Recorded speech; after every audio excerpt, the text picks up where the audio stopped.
Welcome to the Crypto and Blockchain Talk. Hello. Hey. Guten Tag. Aloha. Hola. Shalom. Hello. Namaste. Ni hao. Privet. Hello. Salut. Yassas. Salve. Ciao. Bonjour. Our podcast talks about the latest trends in the worlds of cryptocurrencies and the blockchain. Hello, everyone, and welcome to this week's edition of Crypto and Blockchain Talk. And today with me on this very exclusive and all-encompassing podcast, I have with me Anthony Kang, who is the CEO of Bitfans. And before we go and launch into everything, because there's so much to cover, I'd like to first welcome Anthony to Crypto and Blockchain Talk. So hello, Anthony. How are you? Hello, Aviva. I am doing well. It is lovely to be here with you. I am so excited. And by the way, everyone, my name is Aviva Ounap. I am the host of Crypto and Blockchain Talk. Now, Anthony, how is it in your part of the world? Yes, so I'm based out of Sydney in Australia, and we've had a very interesting last couple of weeks, actually. There's been just a lot of fiascos happening within our city. Like the other day, there was a big car accident on the Sydney Harbour Bridge, and a car flipped over and caught on fire. So, a bit of our bridge was on fire the other day. This was like 2 days ago, I think. Jeez. And we've also copped non-stop torrential rain for almost 2 weeks straight now across our entire state and other states. So last night, for example, I heard fire trucks just going off the whole night because I live in the city CBD area, and there's just flooding happening all around our city because it's just been raining. The dam levels are just overflowing. It's just insane. I don't know, we don't know where this rain has come from. They're calling it a 1 in 1,000 year event now, which is ironic because the last time big rainfall happened, they called it a 1 in 100 year event, and that was only not that many years ago. So now this other thing has happened, and they're calling it a 1 in 1,000 year event. So it's just like people are joking around that. Right, they're saying, so what's the next one? Like a 1 in a million year event. It just keeps coming. Don't know what's going on with this weather, Aviva, but yeah, we're living in interesting times here in Sydney, and I really feel for the people who have cars stuck, halfway in water, and it's just quite interesting. It's an interesting time for us. Well, yeah, I mean, you can't put a shrimp on the Barbie right now if you're going to be having this kind of weather. It sounds actually No. pretty dire, but it's an interesting world right now that we're living in. There's all kinds of things happening everywhere. And so Australia is just Sure. joining into that mix. So normally what I do with Crypto and Blockchain Talk is I start with some, we have this kind of eclectic mix of news, and we also talk about projects. But I think what I'm going to do today is I'm going to start by asking you about your project. I would like you to explain to the audience what Bitfans actually does. Sure. So, Aviva, we're putting together a platform that is going to allow the world of influencers, creators, businesses, brands to be able to get into the world of crypto and the world of Web3. We can help them with everything from minting their community tokens. So these would be, fungible tokens that they can use within their communities. We can help them with everything from, setting up even things like their DAO Discord group and all of the bots and the management around that. We help them with getting their tokens listed so that their community members are able to actually come in and acquire their community tokens to meaningfully engage in their communities. So we have a platform that has all of the technical features that allow the creation of the tokens and the listing of the tokens and the selling and trading of the tokens and so forth. But we actually have a launch pad that we've put together for creators that is designed to really help our creators, whether they're influencers or, businesses, brands and so forth, with the entire process. Because crypto, as you would know, Viva, is in a very early stage. It's still very clunky in certain areas. It's still very technical, very confusing. So we just saw that, if we're really trying to bring real world sort of the normies over, more and more of the normies over into crypto, and we're wanting to help them start to take advantage of these technologies. And we really need to simplify things for people. And yes, the educational piece is absolutely key. Right? I believe everything starts with education, but then there's a lot of people who have read up on things or watched videos and sort of have some sort of an idea of what these things are all about. But then when you start needing to take action, that's the second level. So our launchpad sort of guides everyone through that entire process with the education piece, and then we help them execute on actually creating their own Web3 communities. Hearing you say the word normie. Oh God, what the hell is normal anymore? What's a I don't even know if I'm a normie. That's true. Oh, but it's, No, I it. certainly think you're definitely not a normie, Aviva, but yeah, you know what I mean, right? Just sort of the people who haven't been exposed to the world of Web3 yet, and sort of all the big changes, positive changes that I think Web3 will bring. No, and believe me, there's no offense taken. I totally know I'm not a normie. So that's actually not a bad thing at all. It's actually interesting that we're talking about this because in a podcast, we actually explore the fact that still this many years later, the whole onboarding process, the adoption of crypto is still, for the majority of people, a very quizzical kind of, what's that thing that they always say? It's an enigma wrapped in a mystery, wrapped in a puzzle. For many people, it's, for many people, it's still a very complicated idea and they can't get their head around a lot of things. Now, I actually likened it to something like this. Okay, so I'm going to teach you, Anthony, how to drive this car. But before you drive this car, this is called a spark plug. Now, this spark plug goes in this engine. But before you can drive this car, or I show you where the spark plug goes, I need for you to learn how to take this engine apart and put it back together. Because that's what it's, that's what people hear, I think. That's what people hear when you start to explain crypto to them. And the other assumption there's an assumption that's made in the world of crypto. And that assumption is that the target user group who currently uses crypto, which is pretty much between 18 and 33, but we'll just say 18 and 40, there's this assumption that everyone who's between the ages of 18 to 30 is computer literate. And I mean, like, they really understand everything that you can imagine about anything technical, right? And that, I think, is the problem, because a lot of things that are, a lot of platforms, the way that they're explained, they still use, I mean, even things like the word DAO. So let's just talk about DAOs for a minute. Now, you know what a DAO is. I know what a DAO is. A DAO is a decentralized autonomous organization. So let's first do this, because we are an educational channel. So I would like you to explain to the audience what a DAO is.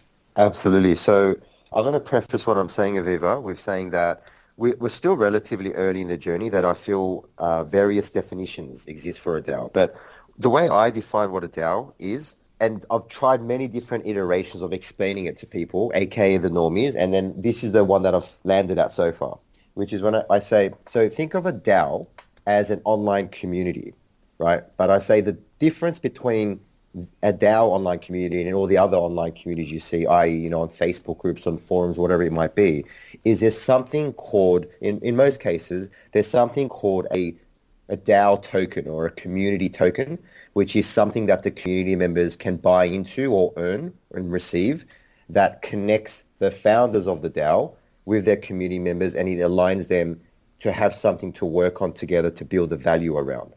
And this token provides things like being able to vote on the future direction of how this DAO gets governed and run. That's the quick way I explain what a DAO is as a starting point, which then often leads to, more deeper questions. But that's my definition of what a DAO is. That's actually a nice little definition. I'll go with it. So we've just talked about DAOs, but we've also talked about NFTs a lot on this podcast. There's always a new acronym popping up. So, there's DAOs. NFTs is obviously no longer new. It's long in the tooth now. You have GameFi, DeFi, anything with a fi on the end of it now. That's where the GameFi, that we have metaverse. Right. We have all these new, there's a lot of new terminologies coming out as well, which doesn't help in this. But, either way, there's a lot to learn, and it's kind of like drinking from a fire hose. So what I've talked about with other people on podcasts is, especially when they're in a dire situation, be it that they're in a possible war zone, or they're a refugee in a new country, or they are not able to access a bank because they're stranded because of floods in Australia. There are people who are looking to onboard as quick as possible into the crypto sphere and actually become part of this space. Do you think that, first of all, your platform is going to be able to help, as you say, normies really onboard quite quickly? Or is your platform more for people who want to offer NFTs and other maybe even DeFi products to the normies, if you get what I'm trying to say? I do. So, Aviva, the way we're contributing to the industry and bringing onboarding users is, so our sort of target market are not necessarily going to be the people who are in those sort of dire emergency type of situations.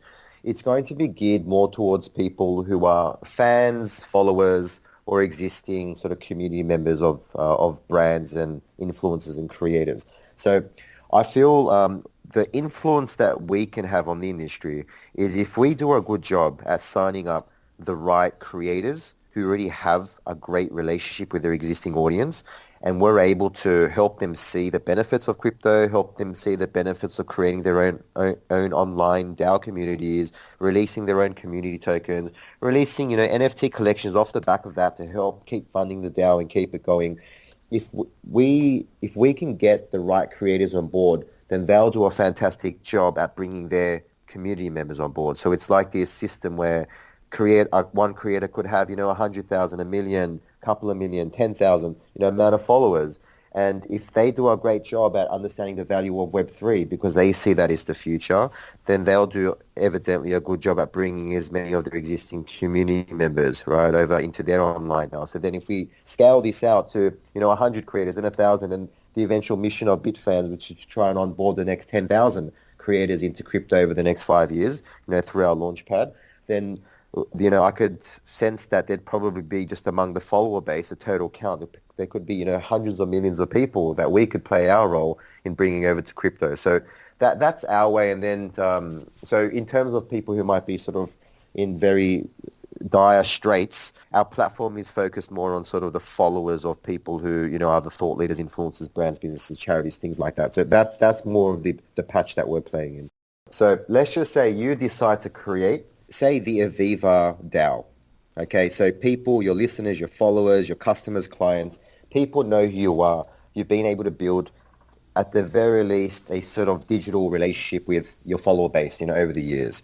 So we find out that Aviva is going to release the Aviva DAO, which is going to be an online community where she's going to round up people in her network, people who love her podcast, people who love her agency business, and you're going to round up high quality people into your group. And the mission that you've set for your online community is, I want to round up high quality people who are all about winning together, working together, achieving together. So, this is like a network that I'm going to put together where we're all going to help each other with different endeavors, how we can. So that's, let's just say, is the hypothetical mission of your DAO. So then you could release something called the Aviva token. And essentially you're allowing your community members to either buy the tokens, or over time you could run contests and giveaways to give away your tokens in order to satisfy certain engagement things that you might be going for, such as, hey guys, if you want to participate in a competition where you could win 10 Aviva tokens, can you like, share, follow, whatever your call to actions are to give away the tokens. So people can either buy or earn your tokens, and then they join your online community. They can sort of be invited to maybe like a VIP section within your Discord DAO, and this is like a section where you give those people in that group a more personal attention, more virtual attention. You can round up some high quality people within that group to interact with the people who have bought into your token community. And then the other types of perks and benefits, Aviva, you can offer the people who buy a meaningful amount of tokens, and you can set the minimums and maximums to your pleasure, is you could do everything from like providing exclusive content, exclusive invitations to in real life or virtual events, create exclusive merchandise, special one-of-a-kind products.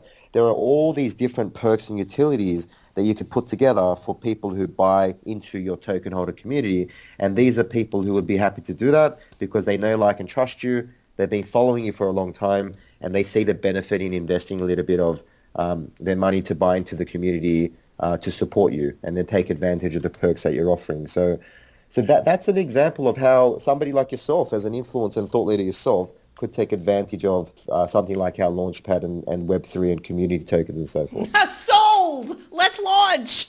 I'm sold! I'm sold! It sounds amazing. Of course, I want Aviva tokens. I want to be, especially if I can go buy something with them. I'd love an Aviva token. Can I buy a couple of Lamborghinis with them?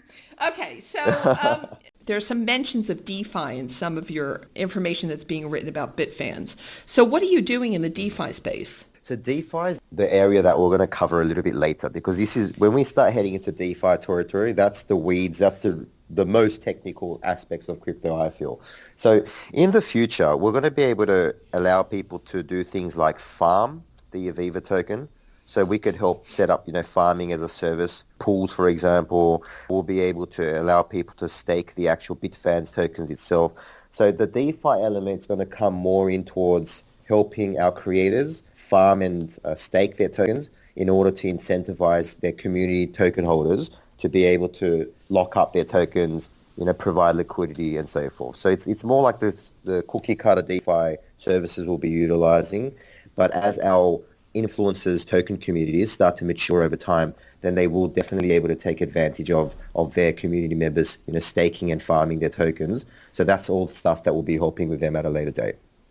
Right. Okay. So I guess it gets kind of interesting because there's been some news as of late. There's a lot of news coming out from the SEC. And the reason why we always report about what's happening from the SEC, which is the Securities and Exchange Commission in the United States, is because they seem to have an impact on the SECs around the world and bodies akin to that within the governments globally. So the SEC wants to regulate DeFi. And the reason why this is kind of a concern is because the SEC does have jurisdiction over how Americans, or I should say American citizens around the world, are approached and how they are allowed to interact with different asset classes and securities and how they are allowed to purchase them. And there's a whole approval basis behind whether or not you're allowed to trade with American citizens.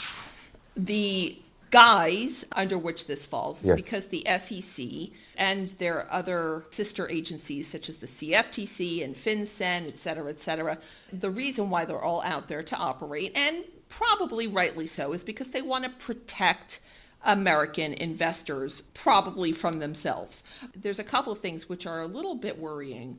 And one of the things that's a little bit worrying is that any person or group working on a DeFi project or a DeFi protocol may need to register with the SEC. And that includes, by the way, the people who wrote the software, but may not even be part of the company anymore. So, for instance, if I wrote some software for you, Anthony, and you said thank you very much and you paid me off, and then I went skipping into the woods with my wallaby, because I wrote the code for your project, I may have to register with the SEC. Now, and the thing is that even though many decentralized finance protocols aren't owned by a company, they could be run by a DAO, and they could operate on automated software. So it's not clear how the SEC would regulate these entities, but that's not stopping the SEC from looking at this. And it's been reported, allegedly, that the SEC has investigated Uniswap. It's going to be interesting to see actually what comes out with that. And this is just the beginning of, I think, many things. This is the beginning of what I would call that slow motion of Thor's hammer hitting the ground. Because absolutely. Well, yes. The other thing is that Elizabeth Warren, who is a senator in the United States, is crying in a corner like a crow that Russia is evading sanctions, probably using crypto. So without me going too far, let's first talk about the regulation of DeFi and decentralized products. Now, before you say, well, many decentralized products aren't decentralized, which, by the way, you're free to go into, how do you think the SEC is going to be dealing with DAOs and decentralized finance protocols that aren't owned by a company? I mean, how do you see this playing out? Yeah, so Viva, the topic of regulation, I feel, is that grey area that hangs over every crypto builders and every crypto sort of users' heads, right? Because it's that sense of uncertainty. We know regulation is coming. We don't know exactly how it's going to look like. We don't know what the crypto lobbyists who now exist, how they're going to push back and fight for, the rights of people deeply involved in the crypto space. I do fundamentally agree that these regulatory bodies existing serve a great purpose because a lot of people do need protecting and they need government oversight. Now, the degree of how much government oversight we need is a topic for another day, and you ask a million people, you get a million different answers, right, on this topic. But essentially, DeFi, NFTs, crypto in general, just crypto tokens in general, all of these aspects within crypto are currently being, looked into by the SECs of the world. And the latest news that I heard is that they're looking into NFTs and trying to figure out how to tax NFTs and regulate NFTs. So like, essentially every major area within crypto I feel is getting regulated. On the benefit with all of this is the more regulatory clarity we start to achieve over the next couple of years, because it's going to take time for these laws to actually come into place and for them to backdate and set like the actual official start dates of legislation and so forth, I suspect. So by the time all of these laws become quote unquote mature and are in full effect, I feel the benefit that this is going to bring is a lot of that institutional capital. So there's pros and cons to everything. The pros is when the government achieves regulatory levels that they're satisfied and happy with, then the industry, ironically, as a whole, will rapidly grow because a lot of institutional big money capital will move into the space, which will ultimately benefit everyone involved in the industry. Now, the negative is it creates a lot of that confusion and uncertainty, and we just don't know exactly which way certain things will go. So when the government starts to mature their legislation and pass it through, all of the bodies, and these rules actually become officially in place, then I feel all the people involved in crypto, whether you're a user and buyer and trader of crypto or building something within the space, we have no choice but to just adapt based on what actually happens.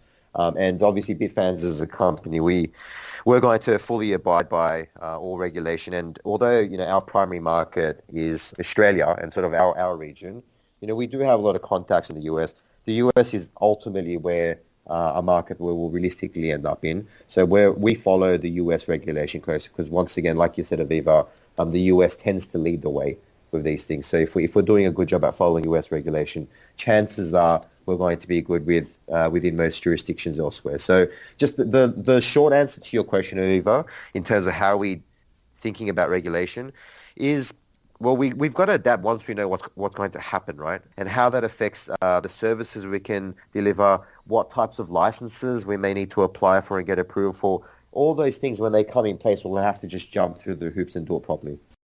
So of all people who you think would want to protect kind of the crypto community, we all think back to what kind of like what the Satoshi vision was, what the whole ideology of decentralization and how this is supposed to be used in that, in that kind of holistic view where we're all singing Kumbaya and we're all not paying extortionate bank fees and I'm banking them banked, et cetera, et cetera. It's kind of interesting because I know that you know about Jessie Powell's thread. The Deputy Prime Minister, Mikhailo Fedorov, who is the Deputy Prime Minister of the Ukraine, he wrote an open letter to many crypto exchanges who have Russian users, which is pretty much every crypto exchange in the world.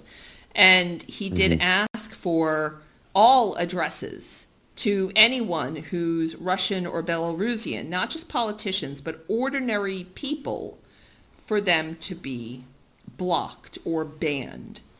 And I think Jessie, I've just become a huge fan of Jessie. I think just like that song Jessie's Girl, I might just be a big fan of Jessie Powell now, because you'll have to read the whole thread. It's very easy to find on Twitter. He sums it up by basically saying, we're going to voluntarily freeze financial accounts of residents of countries unjustly attacking and provoking violence around the world, then he'd have to freeze all U.S. accounts. And he says, as a practical matter, that's not a viable business option for us. And he tells Fedorov that he understands the rationale for the request, and he does have deep respect for the Ukrainian people, but he really does show that he is supporting crypto industry by not penalizing every person on the planet just because they have politicians who are doing things which are not in alignment with maybe the rules of humanity, which, by the way, is every government. So Jessie has a really valid point. Yet I have just seen a report that there are crypto exchanges in South Korea and Singapore and Switzerland who are actually doing this. They're going to impose bans on Russian IP addresses and Belarusian IP addresses, which I find incredible because there are real people. Of course, there's bad people in crypto. We have done thousands of hours of reporting on the bad people, the bad actors, the con artists, the fishers, the scammers, the hackers. We've done thousands of hours. We know there's bad people in crypto, but it's kind of surreal to kind of punish people who, there are Russians who are anti-war. I mean, it's incredible the way that you can paint a whole country, including some guy who's probably working his ass off and has already, because he's believed in the crypto sphere and he's put his money and effort into it, and now is going to be punished because of his nationality. I mean, how do you feel personally about something like this? Do you think that sanctions against individuals is something? Do you think Jessie's on the right track here? Yeah, so Viv, on this, I agree with you. I think they're setting a very dangerous precedent because we've all heard of cancel culture, right? Haven't we these days? But this is cancel culture in the most ultimate form, where they're canceling an entire country and all of its citizens, essentially, right? That's what they're doing. They're canceling Russia out of the global system.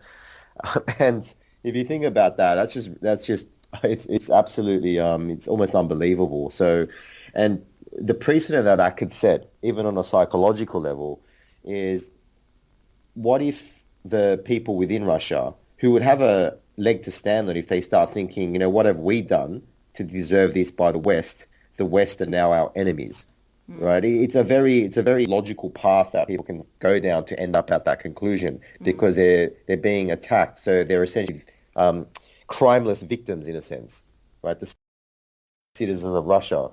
So I guess what how the Western leaders will combat something like this is to say, well, in extraordinary times, extraordinary measures, we have to do everything we can to try to, disincentivize Putin from continuing with this war, and we need to do it by creating dissent within his own country so that his populace give him the pressure to make him pull out. But I just don't know if the Russian government and Putin comes from that sort of way of thinking, where I think they're just going to do what they're going to do. They're going to do what they feel they have to do regardless of what's happening anywhere else. So I read an article this morning where when they broke down discussion points in the peace talks, where Russia has said, and this could all be fake news because who knows what's real these days, but they reported that Russia's conditions to Ukraine were change your country's sort of desired status as a neutral country. So don't try to get into NATO, essentially. Just convert yourself to neutral status and allow the three contested states, the states to remain independent, and Crimea, I think they wanted Crimea to come into Russia.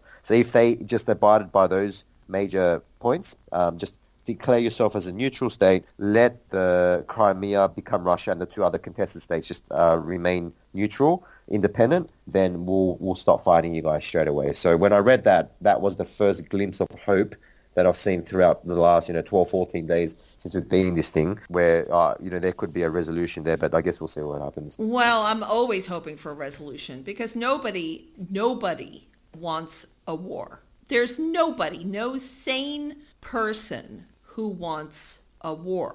Another reason why people are turning to crypto in both Russia and the Ukraine is because many Russian banks on Sunday have had to start using a Chinese card operator system after Visa and Mastercard pulled out of Russia, meaning that not only so the Russian citizens, they go pay for something in their Visa or Mastercard and they can't. I agree with what you said about the psychology about what's happening. Also, this war, I mean, and it's right after COVID. I mean, if everyone's minds weren't messed up enough during quarantines, now we got this going on as well as, I mean, everywhere around the world has some kind of problems. There's always a local problem, and then you have, and then of course that doesn't include people's personal problems. I mean, life is life is life.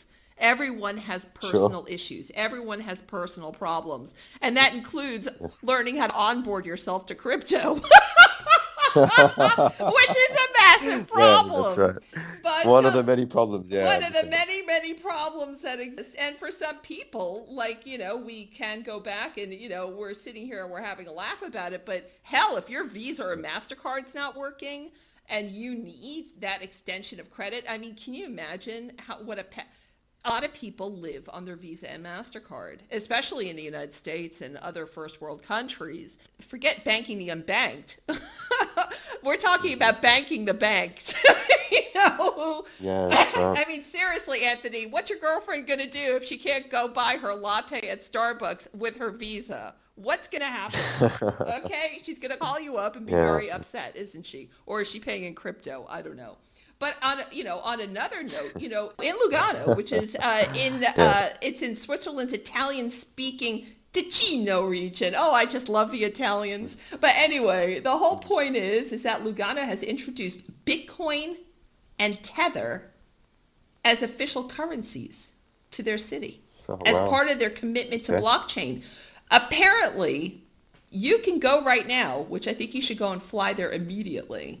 You can go and pay your taxes and buy goods and services with your Bitcoin and Tether. They also have their own legal tender. So it's not just Bitcoin and Tether. They have their own token, the LVGA token, which is also legal tender. So there's 3 cryptocurrencies that are legal in their city.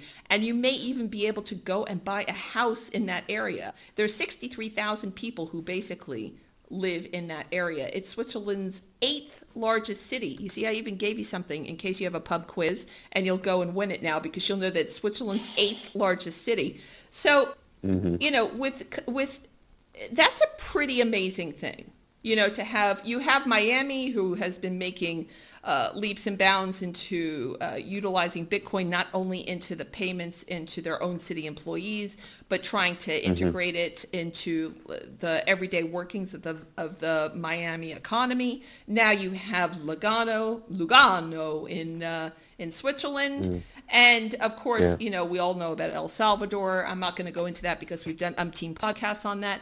But, how does that make you feel as a guy who's integrating himself into this world of blockchain and coming up with, solutions to help people on board?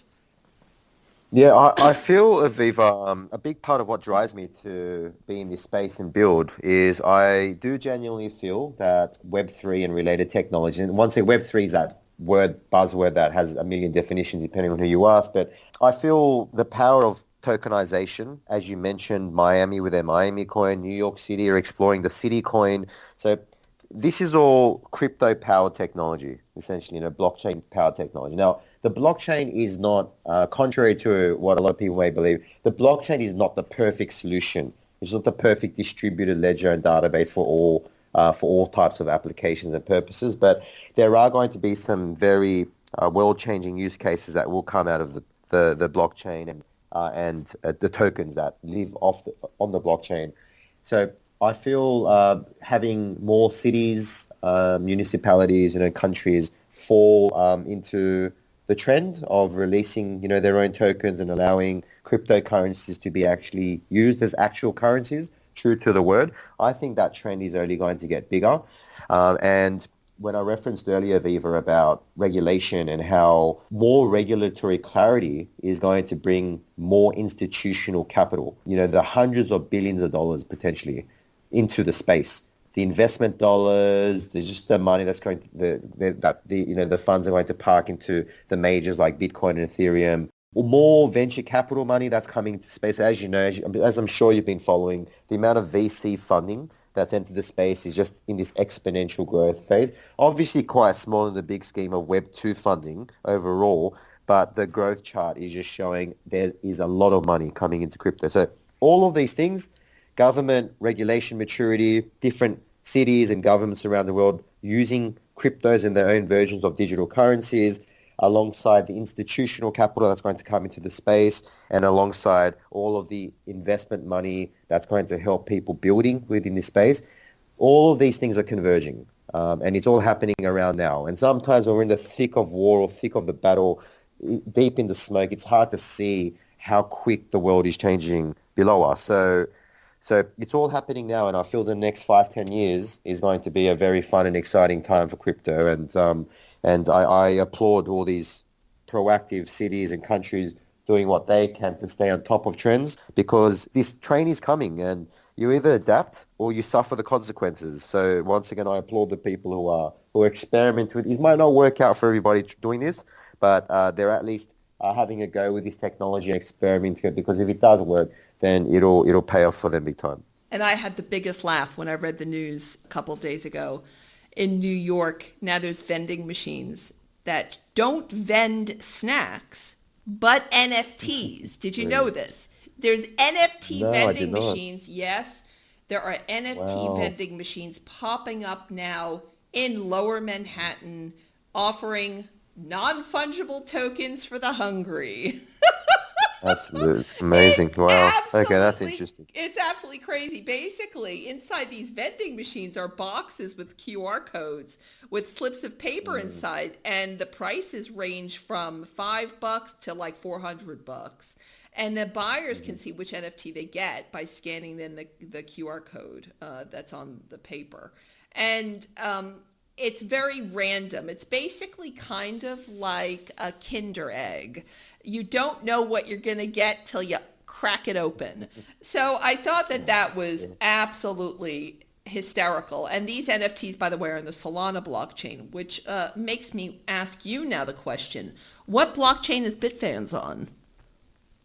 So we are Ethereum and Binance Smart Chain compatible. What's the love for those two blockchains? So Ethereum, because it's sort of the OG blockchain, the blockchain that made smart contracts, NFTs and so forth famous. And I feel that we didn't want to isolate that part of the world within crypto who are comfortable using Ethereum. Binance Smart Chain, because, every layer one blockchain, as you know, Viva, there's a trilemma situation where you need to sacrifice, speed, security, just there's you got to balance different things. So there's no sort of perfect blockchain per se, and I do believe in a multi-chain future universe that we'll be living in. So Binance Smart Chain, obviously, Binance, no introduction needed. These guys are massive, biggest crypto exchange. They have the BNB, which is one of the largest cryptocurrencies in the world. If you're not counting stable coins, the third largest after Bitcoin and Ethereum. And BSC has very decent transaction speeds, very low gas fees.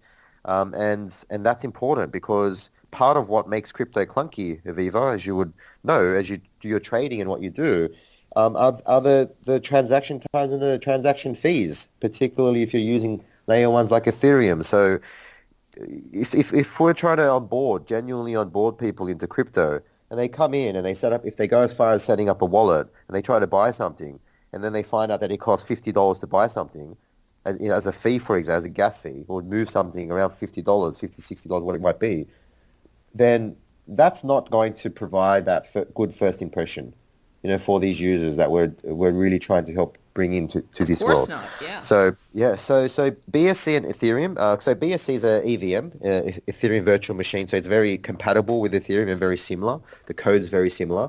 So we've gone with both those blockchains because just to cover the bases off, basically. So what's on the Sure. horizon then for you guys? I mean, what's the, by the way, I also noticed that you can buy Bitfans tokens via Pancake Swap. That's a nice little thing. Absolutely. So we've listed our token on the Pancake Swap DEX. So what's in store for us, Aviva, is we have this launchpad that we want to establish as sort of the premier launchpad where influencers think, if I want to get into the crypto game, if I want to create my own online community, if I want to launch my own community token, if I want to launch NFTs, where can I go? Who can help me? I want to establish Bitfans launchpad as that, and occupy that space in people's minds. So we're actually in the process of launching our first cohort of creators now, and I deliberately wanted to pick an intimate group. So there's three different creators we're launching via our launchpad, and they're very different in their own way. One guy is a gamer, one guy is an entrepreneur who's built up a donuts brands and a series of locations. And another guy is an entrepreneur guy, and he wants to round up a big community of entrepreneurs globally, bring in his high level networks and create sort of like a DAO that will help incubate ideas, startup ideas, get people introduced so they can fund ideas, find partners, co-founders, clients, so on and so forth. So we're working with a couple of different niches, and we want to get them launched, make them successful. So that's a big focus for Bitfans at the moment. And in terms of just the future, we want to obviously build more exposure to the Bitfans brand, have people coming in to get our tokens so they can participate in future governance and benefit from all of the utility perks we're providing all of our Bitfans token holders within our own Discord DAO group also. Wow. So what about, we talked about institutional investors. We do know that institutional investors are coming into the crypto sphere and they're really embracing everything that's going on here. They have been doing this actually for, well, quite some time now, even taking into consideration that this whole space is still relatively young.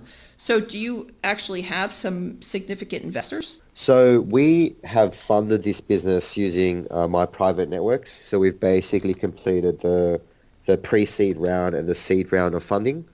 This has come through just basically angel investors and just people that I know.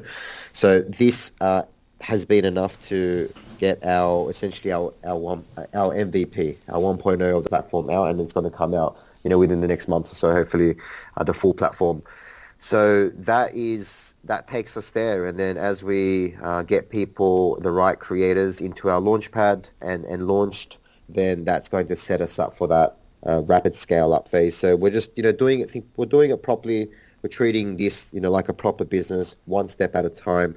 We've gotten the business to this level, and we just want to now start getting the right creators launched, because we don't want to work with anybody. We want to work with creators and influencers who actually see the value of crypto, who are genuinely enthusiastic about it, and will genuinely work to drive it, because ultimately it's their project that we're just supporting them on. So if we get that part right, then we'll have some great creators launched through our launchpad, and then after that, it's going to be rapid scale time. What do you need right now? What is it that you really need right now? Do you need some very innovative projects to be contacting you? What is it, if you can have one wish from the crypto and blockchain fairy at this moment, what is it that you guys really need in order to kind of get into the stratosphere?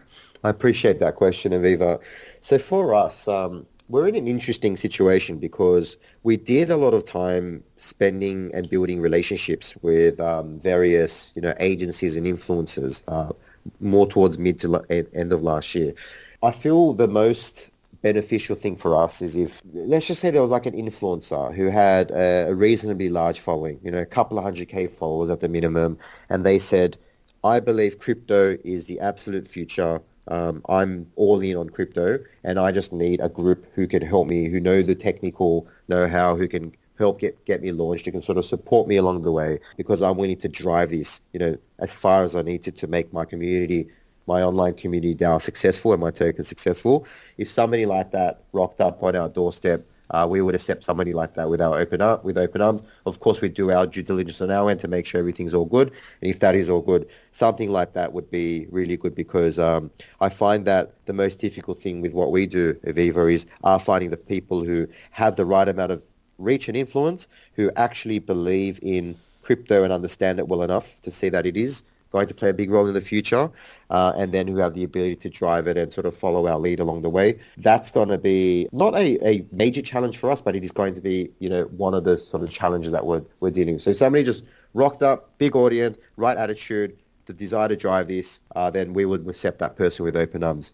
So we're looking for a direct influencer or a creator perhaps who is fascinated about the world of crypto, who has a decent following base, and they might be thinking, yeah, I'd love to consider starting up my own online community DAO, my own community token. So, who could I work with who can help me get this off the ground? And we could help them if they're the right fit for us and we're the right fit for them. Right. So you're looking for an influencer who wants to use your dashboard, your project. Okay. Exactly right. Yes. Okay, guys, contact Anthony. Look at bitfans.io and contact Anthony if you would like to take him up on this. I mean, look, at the end of the day, there's got to be somebody in my audience who is definitely an influencer. So yeah, I mean, look, there's got to be somebody amongst our listeners who is thinking, I need a great platform to help me launch. And do you know what, Anthony? It may be the case that I want you to help me launch after that sales pitch you gave me before. So I just need to sit down and think about how I would do that. But look, what's the goal for the end of 2022? By the end of this year, Aviva, my goal is to get, the first 50, 100 creators or so launched through our Launchpad. And we want to create as many successful case studies as possible for the creators that we work with, because, their success, as cliche as it sounds, their success is tied to our success. So we want people who are creating their DAOs, and all these DAOs are going to have different missions, Aviva, and a big trend and theme that I hear among the creators that we've spoken to is there genuine love for giving back and doing charitable causes, supporting causes that are meaningful for them. There are different charitable causes that I've heard. So I believe even on that level, we have all these different influencers who are going to create their online communities and DAOs, release their community tokens, attach a lot of utility to their tokens, get buy-in from their community. Everyone's working together to build up the DAO, and then they can donate a percentage of their DAO treasury, for example. The community can vote on which charitable cause to support. So I think off the back of this is going to be a lot of money donated to charity and therefore a lot of net good done to the world. So my vision is to get the first 50 to 100 creators launched by this year end. And Bitfans at that point then begins to establish itself as a serious player for influencers and creators who are wanting to get into crypto. And I actually have my own charitable interest, so I think you have hit the nail on the head. Well, on that note, Anthony, it's been a real pleasure to have you on to the podcast. Thank you for coming on to Crypto and Blockchain Talk. It's been fun, Aviva. Appreciate it. Love to come back anytime. Oh, I will absolutely. I would love for you to come back, for real. Fantastic. Okay. Let me know. Give me a call. I'm just one call away. That's what I love to hear. Well, I'd like to thank all of our listeners for tuning in this week to Crypto and Blockchain Talk. I would like to invite our listeners to invite their friends and family to listen to this podcast on a number of podcasting platforms. We actually stream on over 70 different podcasting platforms. They're all listed on Crypto and Blockchain Talk. The full list is there. It's from iTunes, Podbean, Spotify, Stitcher, SoundCloud, and many, many more. In addition, these podcasts are streamed on our sister radio station, Crypto24radio.com. Crypto24radio.com plays 24/7 around the world, not only these beautiful podcasts, but news, music, and more. You can also contact us at any time through our social media channels of Facebook, Twitter, and Instagram, but we'd love to hear from you directly. That is our favorite medium of communication. So please email us at education, that's education@savvy, SAVII digital.com. Again, education@savvydigital.com. Again, thank you for tuning in. When you tune in, we know you have a busy life. We know there's many things on your plate. So when you tune into us, it means the world. So please be safe, take care, and goodbye for now.